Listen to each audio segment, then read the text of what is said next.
Hello everyone, welcome to the Waffle Flower channel. Nina Yang here. I'm sharing a birthday card I made for the Castology 5-year anniversary celebration at Blog Hub. I was out of my craft room for 3 weeks and was pretty rough during the whole process, so this is more like a what not to do type of video, but it's also very real. I make my cards by fixing my mistakes. I hope you can get some useful tips from this video. I'll be using ZIG Real Color Clean Brush markers on smooth Bristol paper, the giant balloon from Balloon Messages stamp set, and the shark from Tiger and Lily stamp set. Why does it set called Tiger and Lily? Because the shark is named Tiger, for no particular reason. First, I want to share a way to fix those flexible stamps, which means that you can tweak them to fit your project, but they can only be used with a matching dies when it is positioned as shown on the acetate label. All you need to do is to place the stamp on top of the label, line it up with the printed image, and then pick it up with your stamping block. This makes a little bit more work, but gives you more flexibility when you use the stamps. My favorite ink to use for watercoloring is VersaFine Onyx Black ink. I'm stamping the images out on smooth Bristol paper, leaving enough room for die cutting. I stamped and colored the palm trees, but ended up not using them. I'm ready to color. The colors I'm using are number 26, light pink, number 50, yellow, and number 36, light blue. Imagine the light is coming from the top right corner of the screen. Put the first layer of color at where the light will hit the last, which means the darkest part of the image. There is no need to be perfect here. We just need to lay the colors down and then we'll blend it out with the water brush. I really like these ZIG markers because they can be blended with water to have multiple shades from just one marker. Very fancy. I'm starting the water flowing in my water brush on the back of my hand.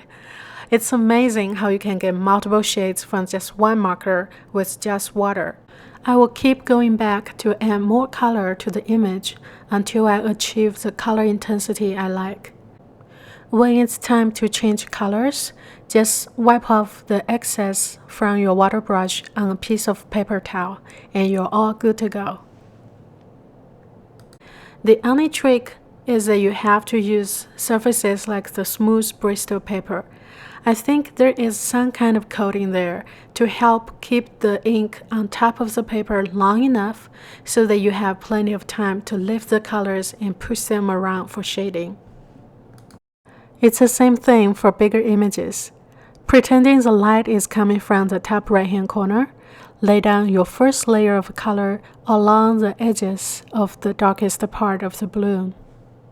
No need to be perfect here. As you can see, I couldn't keep it perfect, but the water brush will do the magic.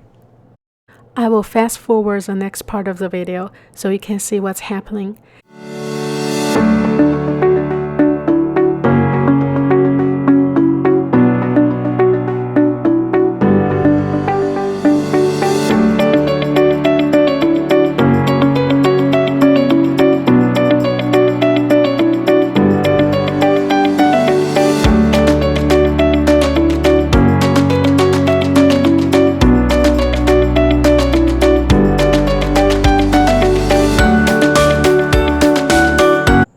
Do you notice that my paper is frayed? I think it's because my water brush is too dry. I've been having trouble getting the flow during the whole process. I should have got a cup of water and used a real brush, but well, something to remember from now on. You will see how nice this ink blend later in the video. Anyway, I made a mistake here by trying to get rid of the excess color by wiping it off. I should have dabbed on it.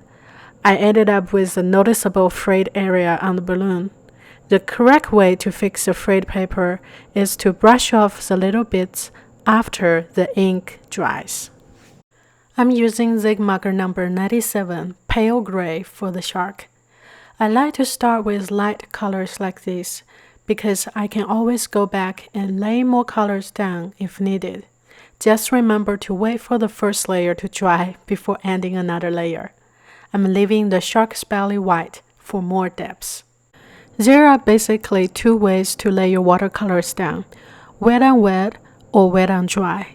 I'm using wet on wet to blend and wet on dry to add contrast, blending the gray colors out when it's still wet.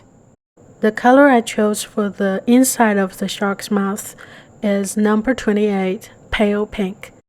I should have gone back and add more depth to the inside of the mouth with the same pink once the first layer is dry, but I forgot.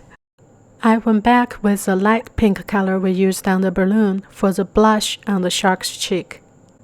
I softened it with the water brush with a little bit water and then dab off the excess water. That's it.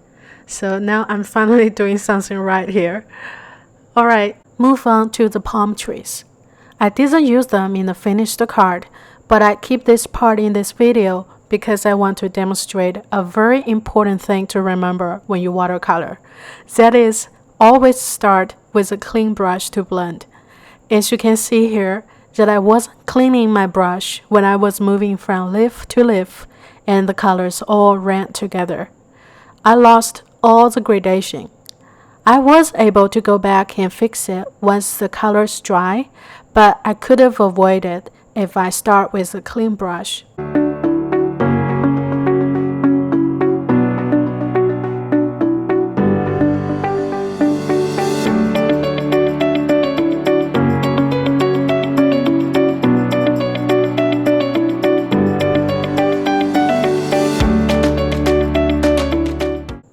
Here's another example of going back to add more depth to the images when the first layer is dry.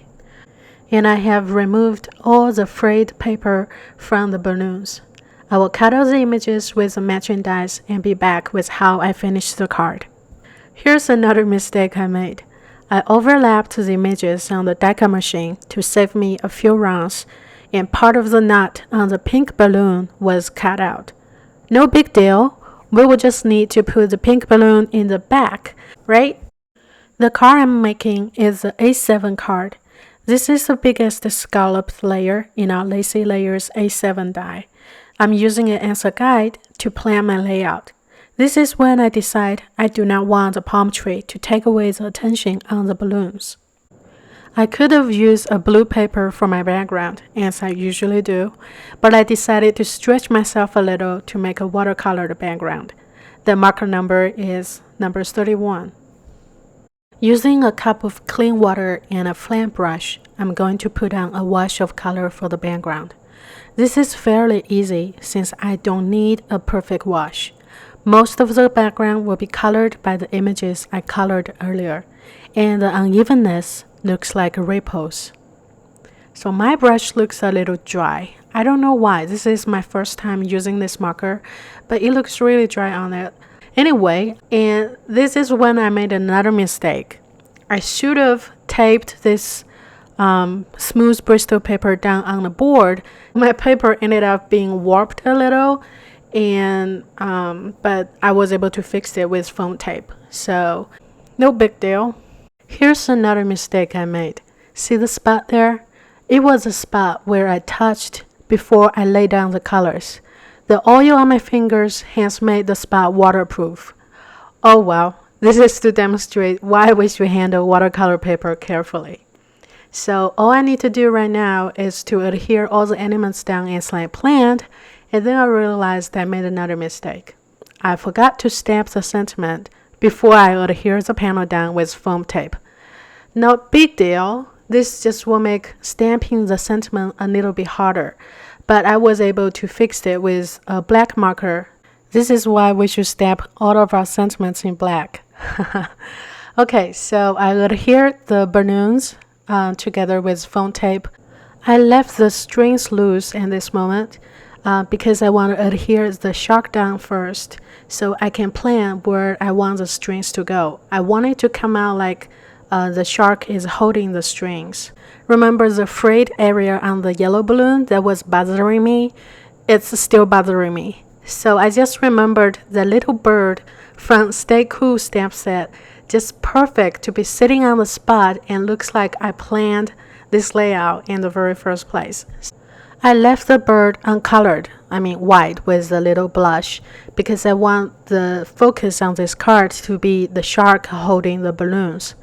This completes my card for today. I hope you enjoy the video, learn some tips and tricks when using your ZIG clean color real brush markers.